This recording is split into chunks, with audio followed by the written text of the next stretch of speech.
Hello, mystery lovers. Welcome to Marple at Midnight, where every creak in the floorboards hides a secret. I'm your host, and today we're stepping into the fog-shrouded halls of Eldridge Manor with Miss Jane Marple herself. Poisoned gloves, hidden wills, and a killer in kid leather. Can you guess who did it before the final reveal? Hit that subscribe button now so you never miss a twist, and let's unravel the truth. Together. Chapter 1. The Veil of Forgotten Tides. The coastal town of Eldamore clung to the rugged cliffs of northern Scotland like a barnacle resisting the relentless assault of the North Sea. Its stone cottages weathered by centuries of salt-laced gales and relentless mists that rolled in from the horizon like spectral armies. It was the autumn of 1897, a season when the days shortened like a noose tightening, and the winds carried the mournful cries of seals echoing from hidden coves below. Lanterns swung from iron posts along the narrow lanes, their flames guttering in the breeze, casting elongated shadows that danced like restless spirits across the cobblestones slick with evening dew. The air was thick with the briny tang of seaweed and the faint, acrid smoke from peat fires burning in hearths, a scent that seeped into clothes and skin, marking all who dwelled there as children of the tide. Evelyn Hart, a marine biologist of 26, with a cascade of chestnut waves pinned haphazardly beneath a woolen cap, had arrived in Eldamore 3 weeks prior, drawn by reports of anomalous sea life washing ashore. Creatures with iridescent scales that shimmered like opals and tentacles that pulsed with an inner luminescence even in death. Her frame, slender yet sturdy from years of fieldwork along storm-battered shores, was clad in a practical tweed skirt and boots caked with mud from her daily forays. Evelyn's eyes, a deep sapphire that mirrored the sea's moody depths, held a spark of unyielding curiosity tempered by the solitude of her profession. She had learned early that the ocean guarded its mysteries jealously, revealing them only to those patient enough to listen to its whispers. Her lodgings were a modest room above the harbourmaster's inn, where the walls creaked in harmony with the waves crashing against the breakwater below, and the proprietor, old Mr. Callum, regaled her with tales of selkies and shipwrecks over bowls of hearty fish stew laced with wild thyme. "The sea gives, lass, but it takes thrice over," he'd say, his face a map of wrinkles carved by salt and sorrow, his pipe smoke curling like fog indoors. Evelyn nodded politely, her notebook always at hand, jotting observations. The anomalous bioluminescence, perhaps a mutation from deep-sea vents, or something stranger, creatures that seemed to echo human forms in their contortions. That evening, as the sun dipped below the horizon in a blaze of crimson and gold, painting the waves in fiery hues, Evelyn ventured to the tide pools at low water, her lantern casting a golden halo on the slick rocks. The pools were mirrors of the sky reflecting the first stars, but tonight they teemed with oddities: jellyfish with tendrils that glowed like captured moonlight, crabs scuttling with shells etched in patterns resembling ancient runes. Kneeling, her skirt hem soaking in the brine, she collected samples in glass vials, the cold seeping through her gloves like inquisitive fingers. A rustle from the cliffs above drew her gaze, a figure silhouetted against the dying light, cloaked in oilskin, watching. Before she could call out, it vanished into the mist, leaving only the crunch of pebbles fading into silence.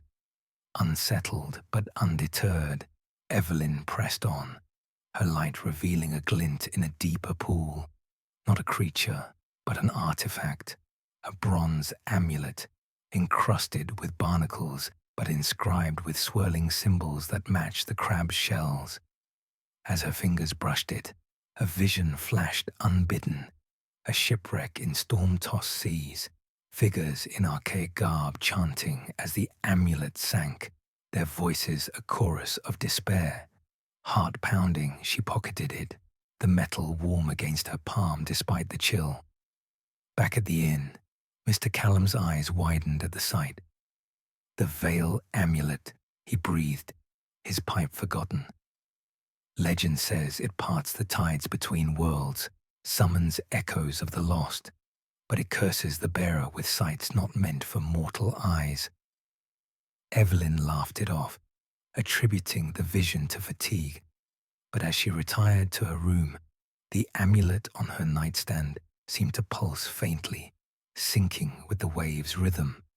Sleep came fitfully, dreams plagued by underwater labyrinths where shadows with human shapes beckoned, their whispers promising knowledge of the sea's deepest riddles. Awakening to a thunderclap, she found her window ajar, rain sluicing in, and the amulet undisturbed, but a wet footprint on the floorboards leading nowhere. Dawn brought clarity and curiosity. Evelyn sought the local archivist, Miss Eliza Croft, a spinster of 60 with wire-rimmed spectacles and a mind sharp as a harpoon. The archive was a cluttered den in the town hall, shelves groaning under tomes of maritime lore, the air redolent of aged paper and ink. The amulet, Eliza said, adjusting her glasses over faded blue eyes, ties to the Selkie Wars, clans battling for control of tidal gates, portals to realms beneath, lost in a wreck off our coast. If it surfaced, the gates stir. Their discussion was interrupted by a villager bursting in. Young Thomas, the lighthouse apprentice, his face ashen. Miss Hart, your samples, the jellyfish in the jar, they're changing, forming shapes like faces screaming.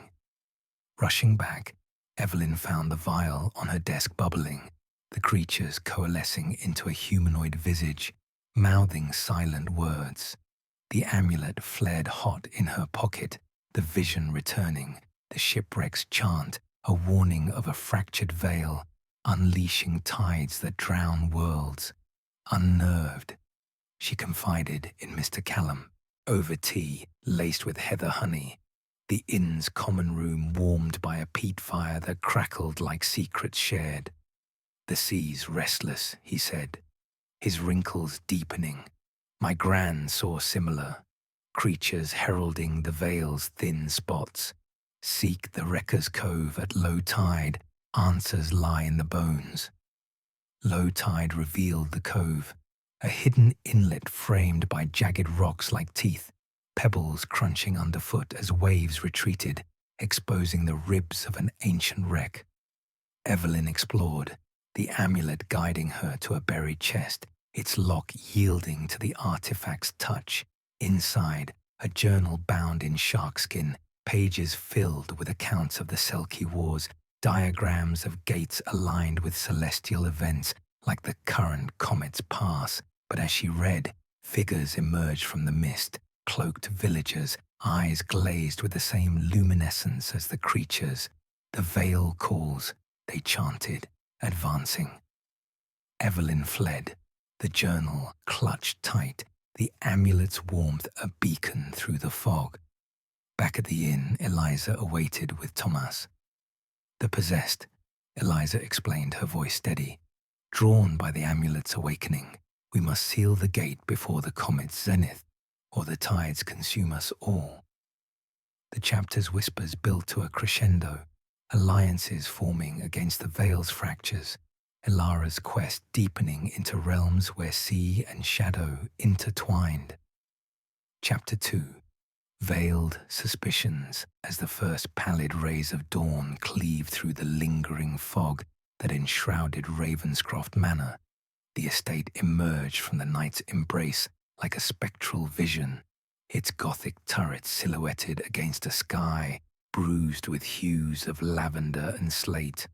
The moors, undulating beyond the manicured lawns, glistened with a hoarfrost that transformed the heather into a tapestry of diamonds, while the air hung heavy with the damp chill of the English winter, carrying the faint ethereal scent of extinguished candles and wilted orchids from the ballroom. Inside, the manor's labyrinthine corridors echoed with the subdued footsteps of servants, their faces etched with a mixture of grief and trepidation, as whispers of the tragedy spread like tendrils of mist through the household. Hercule Poirot, having retired briefly to a guest chamber to marshal his thoughts, commenced his investigation with a meticulous precision that had rendered him legendary across continents. Accompanied by the local inspector, a stolid man named Hargrove, whose moustache rivaled Poirot's in luxuriance, though not in symmetry, the Belgian detective returned to the scene of the crime, the alcove behind the ballroom screen, where Lady Vivian Harcourt had met her untimely end. The space, now cordoned with velvet ropes, retained the macabre tableau. The decorative dagger, its blade cleansed of blood but bearing faint etchings of a theatrical motif, lay upon a side table. The crimson gown pooled like spilled wine on the parquet floor, its silk still shimmering under the morning light, filtering through mullioned windows. "Observe, Inspector," Poirot intoned, his accent a melodic fusion of Belgian exactitude and acquired English polish, as he knelt with surprising agility for his compact frame. The dagger's hilt, adorned with a feather, ebony in hue, snagged as if in haste from a mask. And here, upon the Persian rug, footprints smudged as though from the terrace doors, damp with fog's residue.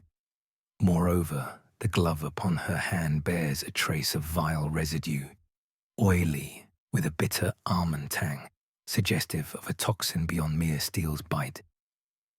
Hargrove nodded gruffly, his notebook at the ready, as Poirot catalogued further subtleties.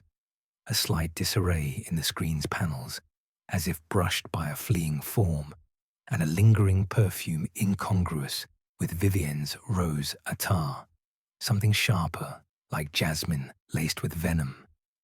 Satisfied with his preliminary survey, Poirot decreed that interviews with the suspects commence forthwith, to be conducted in the morning salon, a chamber of subdued elegance, its walls panelled in oak and adorned with ancestral portraits whose stern gazes seemed to weigh upon the living, the air warmed by a crackling fire in the marble grate that cast flickering patterns upon the damask settees.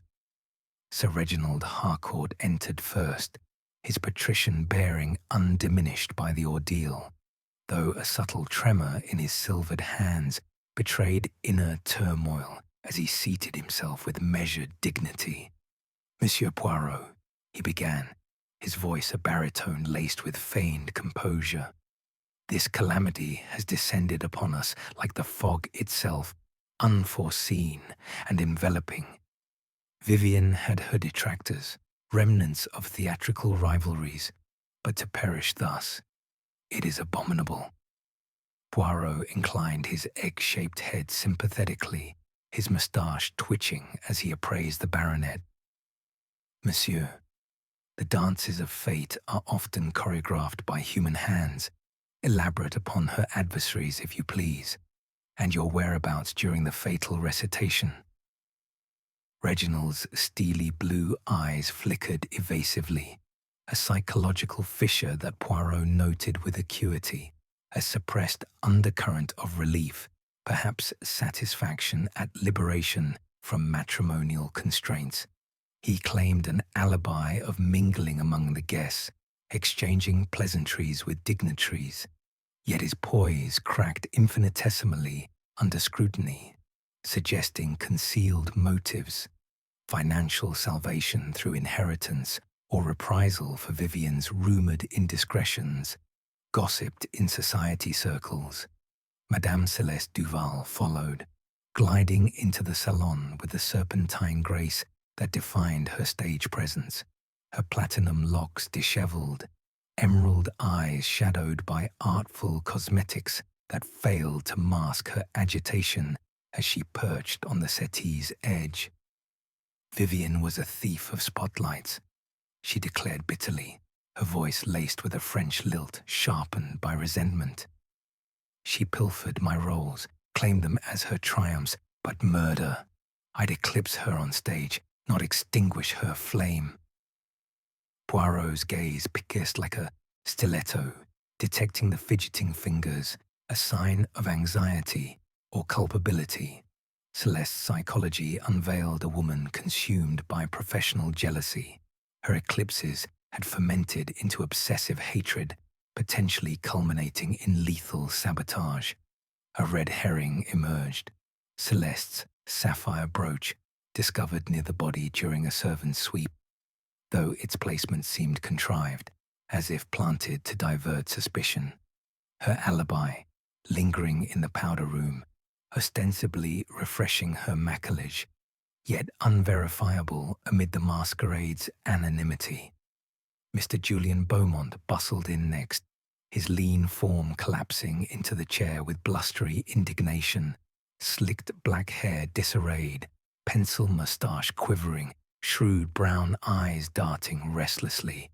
"Outrageous affair, this," he grumbled, his voice laced with theatrical bluster.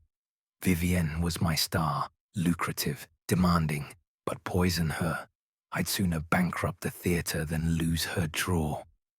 Poirot discerned the opportunistic gleam in Julian's demeanor.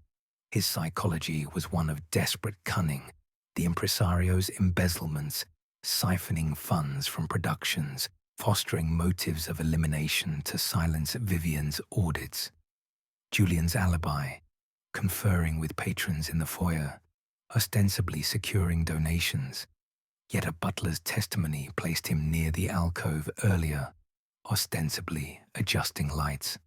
Lady Arabella Thorne entered with hauteur, her voluptuous form swathed in a morning gown of emerald velvet, auburn tresses loosely bound, piercing grey eyes unyielding as she seated herself rigidly. Vivian was a siren, she stated flatly, her voice a contralto of controlled fury. "She ensnared what was mine, but I am no assassin. I'd ruin her socially, not stain my hands." Poirot noted the haughty lift of her chin, a facade concealing volcanic rage. Arabella's psychology was that of scorned aristocracy, her affair with Reginald betrayed by Vivian's wiles, a motive steeped in vengeful pride, her alibi, waltzing with admirers on the floor, witnessed by many, yet her feather mask's ebony plume matched the dagger's snag, a potential misdirection. Finally, Dr. Elias Moreau shuffled in, his stooped scholarly frame settling heavily, wire-rimmed spectacles slipping down his greying beard, kind hazel eyes clouded with sorrow. "I cherished her from afar," he admitted softly, his voice quavering. "She rebuffed my affections gently. The pain lingered, but harm her. My healer's vow forbids it." Poirot observed the stoic tremble in Elias's hands, a marker of profound despair. His fragile balance of devotion could tip into folly, a motive veiled in unrequited longing. A timeline inconsistency surfaced, the stab pinpointed at 12:05 by Vivian's stopped brooch watch, yet the orchestra's music persisted until 12:15, suggesting manipulation to forge alibis. As the interviews concluded, Poirot ventured into the fog-kissed garden, the moors stretching like an undulating sea of white under the dawn. The chill nipped at his patent leather shoes as he stroked his moustache, pondering the web. "Suspicions veiled like the fog," he murmured to himself.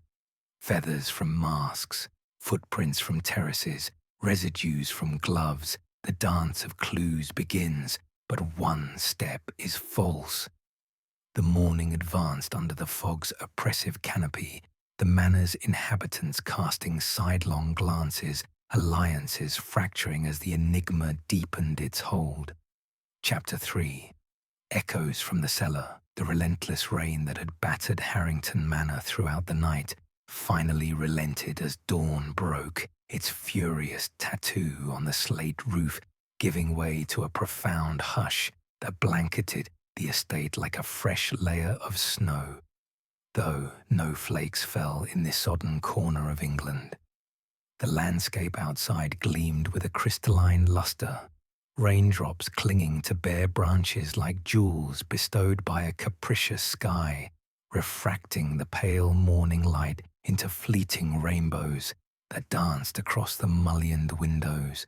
Puddles mirrored the manor's imposing facade, distorting its Gothic spires into wavering phantoms, while the air carried the cleansed scent of petrichor mingled with the faint, loamy breath of the garden stirring back to life. Inside, the corridors retained a damp chill, the stone floors slick underfoot, and the household moved with the subdued rhythm of those emerging from a siege, their faces drawn but eyes alight with the unspoken question: who among us wields the poisoner's hand? Miss Marple, having risen with the first grey light to knit by her window and observe the subtle shifts in the manor's pulse, the maid's hurried steps, the butler's lingering glances, descended to the morning room where a modest breakfast laid waiting, scones flecked with currants, pots of marmalade glowing like captured sunlight, and tea steaming in delicate bone china. The guests filtered in, their attire rumpled from sleepless vigils, and Miss Marple seized the moment to orchestrate a subtle parlour game, her voice a gentle lilt that belied the sharpness of her intent. In times of sorrow, she suggested over her teacup, sharing fond recollections can soothe the soul. Let us each recount a cherished moment with dear Lord Eldridge. Perhaps it will illuminate the man he was. Lady Eldridge, her hostess's poise frayed but intact, nodded wearily, and the game commenced. The Colonel's booming anecdote of a fox hunt where Eldridge's quick wit saved a wayward rider drew polite smiles, but Miss Marple noted the misplaced pocket watch he fiddled with, its hands frozen at the hour of death, yet he claimed to have checked the time during the collapse. Curious, she murmured, that it should stop now, when last night it ticked so reliably. The young niece, Amelia, a skeptical modern girl with bobbed hair and a cigarette holder she toyed with defiantly, shared a tale of Eldridge teaching her chess in the library, his strategies as cunning as a fox. But her diary, glimpsed open on a side table, bore a falsified entry. Uncle, irritable, refused my plea for funds. Miss Marple's blue eyes twinkled. Memories fade, but ink endures, unless amended. The confessions coaxed forth veiled truths. The doctor's unsteady recount of treating Eldridge's indispositions revealed a dependency on tonics, while the butler's stoic memory of loyal service cracked with a tremor, admitting petty pilfering to fund a ailing sister. Timeline discrepancies emerged, the collapse at 8, yet Amelia claimed to hear laughter from the dining room until past, pointing to deliberate misdirection. Amid this hush of revelations, Miss Marple formed an unexpected alliance with Amelia, the niece drawing her aside in the labyrinthine corridors, where draughts carried ghostly murmurs through hidden grates, the walls papered in faded damask that peeled like secrets unraveling. "You're not like the others," Amelia said, her defiant facade softening. "They see ghosts, you see people. Help me search Uncle's study. I suspect something amiss with his will." The study, A sanctum of leather-bound tomes and a massive desk overlooking rain-lashed gardens yielded its treasures under their combined scrutiny. Amid drawers of yellowed correspondence, they discovered a hidden compartment triggered by a carved lion's head. Inside, a locket of gold filigree containing a damning photograph. Eldridge, in intimate embrace with a mysterious woman, not his wife, dated mere months prior. Blackmail, Amelia whispered, her bobbed hair falling forward as she examined the image. Or motive, Miss Marple replied, her knitting needles clicking softly in her lap as she pondered. Human hearts fracture under unseen pressures, love scorned, legacies threatened. Their alliance deepened as they traced the woman's identity. A village seamstress, now vanished, through a scrawled note in the locket. Meet at midnight, or all is lost. The discovery heightened the intrigue, but provided no clear culprit, merely echoing deeper motives of inheritance tangled with revenge. The chapter built to a riveting confrontation in the conservatory, a glass-domed haven where exotic palms drooped under the rain's weight and the air hung humid with the scent of soil and ferns. The butler, summoned by Amelia's bold accusation of theft, glimpsed in his trembling hands during the game, stood rigidly before them. I took trinkets, he confessed, his uniform crisp but his voice breaking like the storm's aftermath. To pay debts, but not the master's life. He knew, forgave me that very eve. Miss Marple's gentle probing yielded a cathartic unmasking. The butler's alibi held, witnessed by the cook during the collapse, absolving him of the poisoning, but revealing his knowledge of the photograph. Overheard Eldridge arguing with the doctor about discreet matters. The butler's petty theft resolved in a tearful admission, lightening his burden, yet heightening the Riddle's tension around motives of inheritance and revenge, as the seamstress's connection hinted at a bastard heir lurking in the shadows. The rain eased to a patter, the conservatory's glass steaming with the warmth of revelations, seamlessly drifting the mystery toward the storm's eye, where attic phantoms awaited their unveiling. Chapter 4. Attic Phantoms Unveiled. The attic stairs protested like an old man dragged from sleep, each creak a small betrayal of the manor's silence. Miss Marple paused on the landing, letting her eyes adjust to the gloom that pooled beneath the eaves. A single dormer window admitted a blade of grey light, thin as a stiletson's edge, slicing across trunks swollen with decades of neglect. Dust rose in lazy spirals, catching the beam like ash from a dying fire. She had come alone, telling the others she needed a moment to rest her knees. In truth, she needed the attic solitude to think, without the chatter of alibis and counter-alibis. The cellar's revelations had left everyone raw. The butler's confession of smuggling, the doctor's trembling admission of laudanum dependence. Yet the poison that killed Lord Eldridge had been precise, intimate. Someone in this house knew exactly where to place a drop. The first trunk yielded nothing but moth-eaten christening gowns and a child's wooden horse with one eye missing. Miss Marple moved methodically, her fingers light as moth wings. The second trunk held photographs, sepia faces staring out with the stiff propriety of another century. Lord Eldridge as a young man, arm around a woman whose smile did not reach her eyes. On the back, in faded ink, Clarissa, 1923. She always wanted more. Clarissa. The name tugged at memory. The current Lady Eldridge, Lord Eldridge's much younger second wife, had mentioned a great-aunt Clarissa who took her own life after some scandal. Miss Marple tucked the photograph into her cardigan pocket. A third trunk, smaller and locked, resisted her hairpin. She was considering fetching the butler when a floorboard sighed behind her, not the house settling, a deliberate weight. She turned slowly.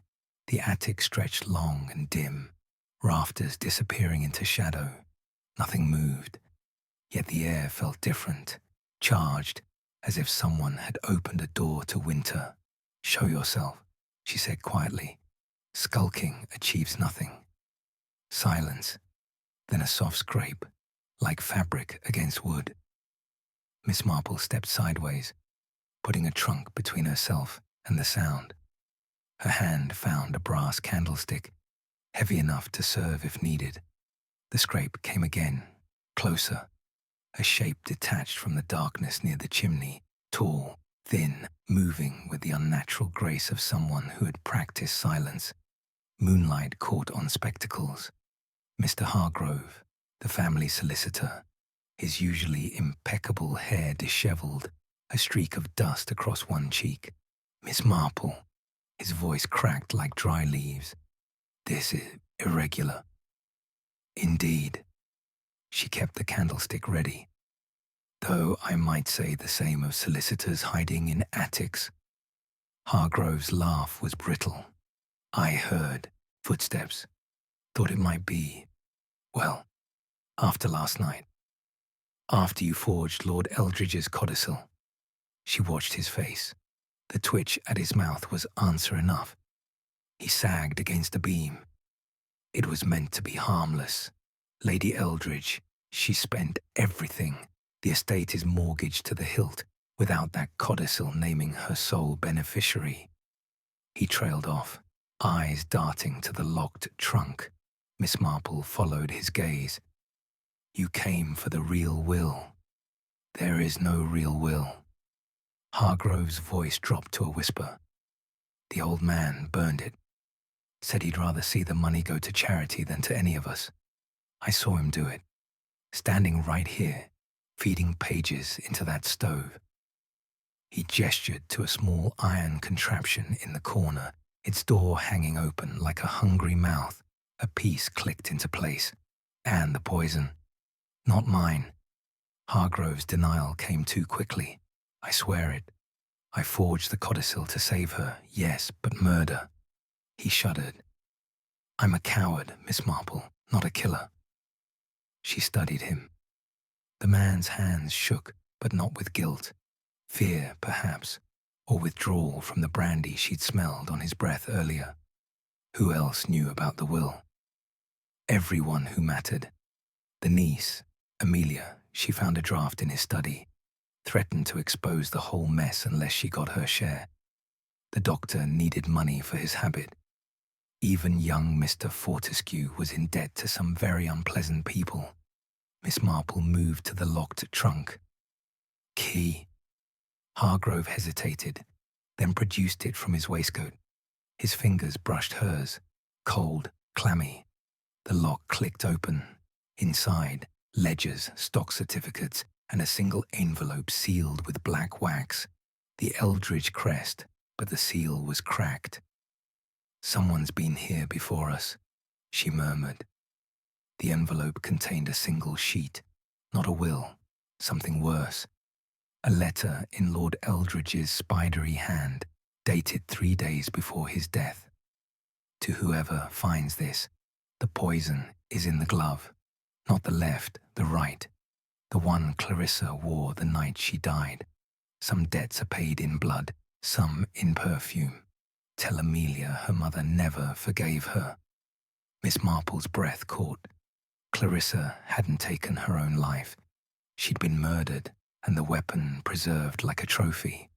Footsteps on the stairs, heavy, hurried. Lady Eldridge appeared in the doorway, face pale as parchment. "Jane, what on earth?" Her gaze fell on the letter.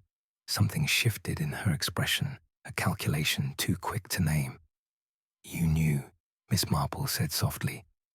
Lady Eldridge's chin lifted. "Knew what?"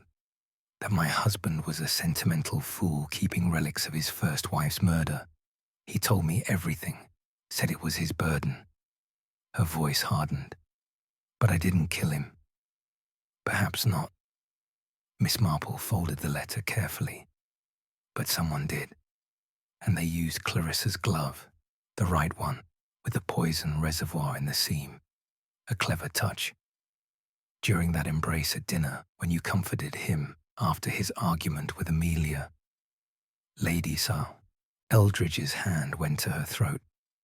I hugged him, yes, but my gloves were kid leather, new. Were they?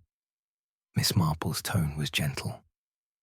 Or had you switched them earlier, when you visited the attic to retrieve this letter, the one that would have disinherited you completely? Hargrove made a strangled sound. You can't prove. I don't need to. Miss Marple turned to Lady Eldridge. The glove will have traces of the same poison found in the cellar vial. And your perfume, jasmine and something sharper. The metallic tang I noticed at dinner. It masks the poison's scent. Lady Eldridge's composure cracked like thin ice. He was going to leave me nothing after everything I endured, his moods, his infidelities, Clarissa's ghost haunting every room. Her laugh was bitter. I thought if I could just make it look like heart failure. The attic felt suddenly smaller, the air thick with dust and regret. Miss Marple placed the letter back in its envelope. The stolen jewels, you're doing as well. A distraction. Hargrove helped. We needed time. Lady Eldridge's shoulders sagged. It was supposed to be clean. Nothing about murder is clean, my dear. Miss Marple's voice held no triumph, only sorrow. Come. The others will be wondering. As they descended, Hargrove trailing like a broken puppet, Miss Marple paused at the window. Dawn was beginning to bruise the horizon purple. One more piece remained, the niece, Amelia, whose footsteps she'd heard earlier in the corridor. The girl had her own reasons, her own access to the glove. The attic had given up some ghosts, but not all. The final reckoning would wait for morning light, when shadows could no longer hide the truth. Chapter 5. Dawn's merciless light. The storm had spent itself in the small hours, leaving the moorland washed clean and glittering under a sky the colour of fresh milk. Eldridge Manor, for the first time in 3 days, stood open to the light. Sunlight poured through the tall windows of the conservatory, striking sparks from the glass roof and turning the ferns into green flames. The air carried the sharp scent of wet earth and the faint, lingering sweetness of night-blooming nicotiana.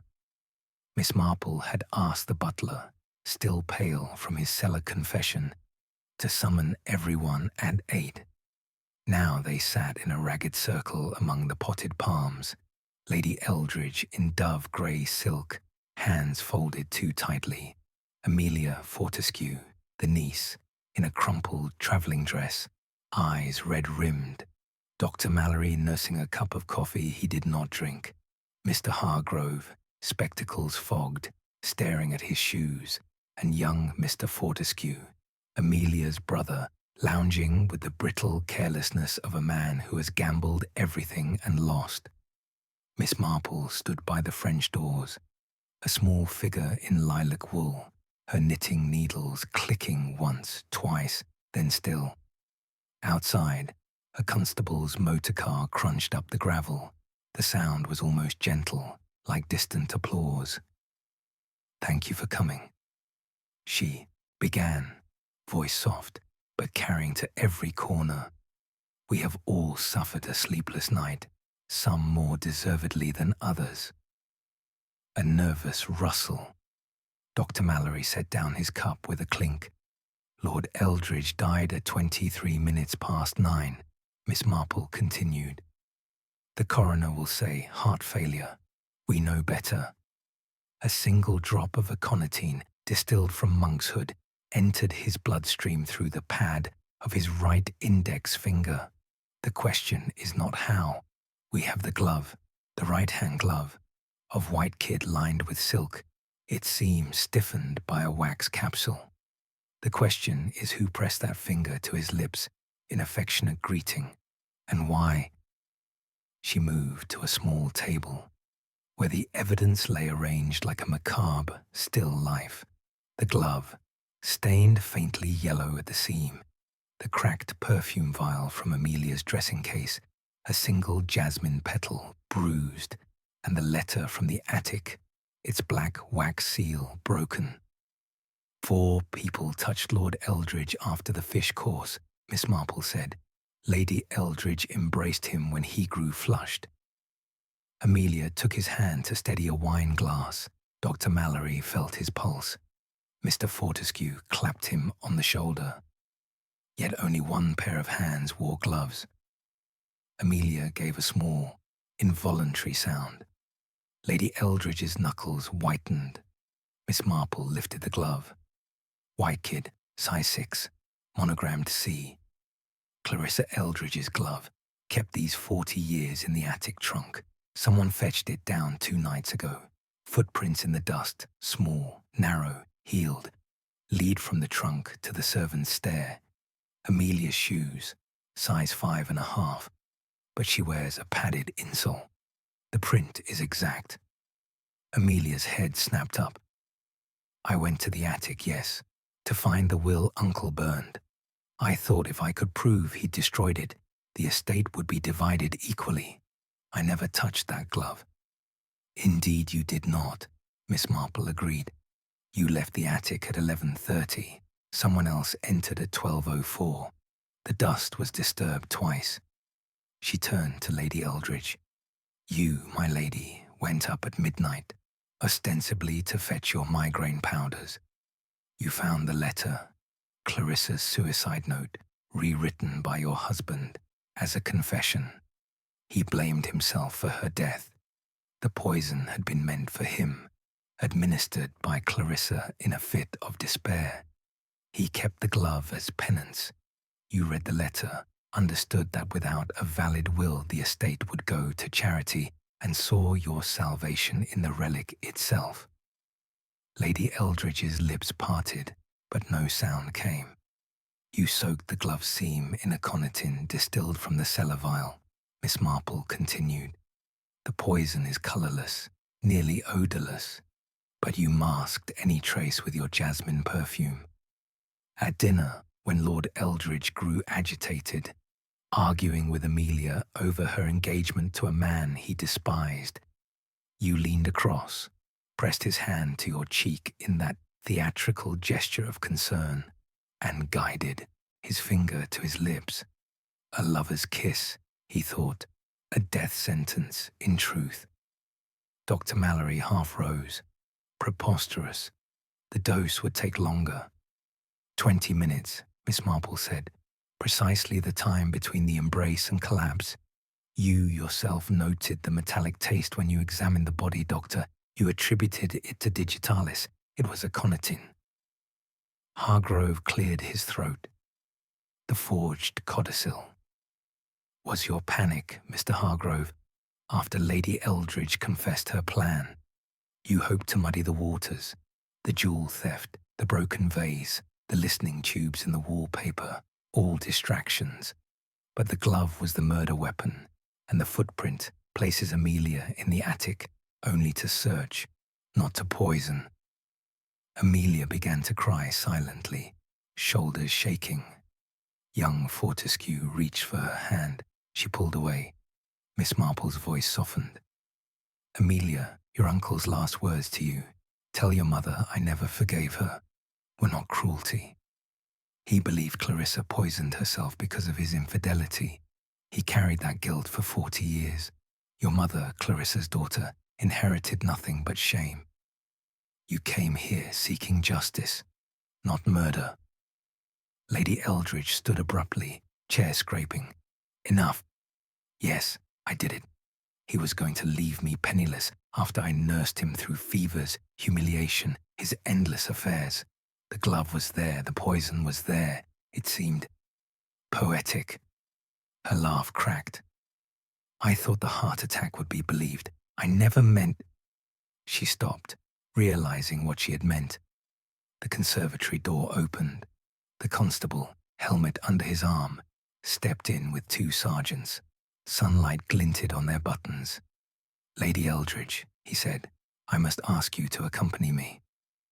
She walked forward with the dignity of a sleepwalker. At the threshold she paused, looked back at Amelia. "The jasmine was your mother's favorite. I thought it fitting." Amelia turned her face away. As the motorcar doors slammed, Miss Marple gathered her knitting. Dr. Mallory approached, voice low. "The laudanum. I'll seek help.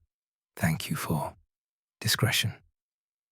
"Discretion is mercy, Doctor. Use it well." Hargrove lingered. "The codicil will be destroyed. Lord Eldridge's wishes stand. The estate to the Children's Hospital, a better legacy than any of us deserved." Outside, the Fortescue siblings stood on the steps. Amelia's tears had dried. Her brother's arms circled her shoulders. The moor stretched wide and gold, indifferent to human sorrow. Miss Marple joined them. "The village bus leaves in 20 minutes. May I offer you tea at my cottage? There's seed cake and a quiet garden." Amelia managed a tremulous smile. "We'd like that." As they walked down the drive, gravel crunching beneath sensible shoes, Miss Marple glanced back once. Eldridge Manor stood bathed in morning light, windows winking like eyes finally closed in peace. Somewhere inside, Maid would open the attic trunk, find the remaining glove, and burn it without knowing why. Human frailty, Miss Marple thought, was a dance as old as Eden. Sometimes the music stopped, and the dancers, repentant, ruined, or redeemed, walked away into ordinary daylight. The bus hissed to a stop. She climbed aboard, settled between the siblings, and took up her knitting. The needles clicked a gentle rhythm, counting not stitches, but second chances. St. Mary Mead lay ahead, serene under November sun, its chimneys curling blue smoke like incense over a village that had, for one brief weekend, remembered how easily love curdles into murder and how stubbornly grace persists.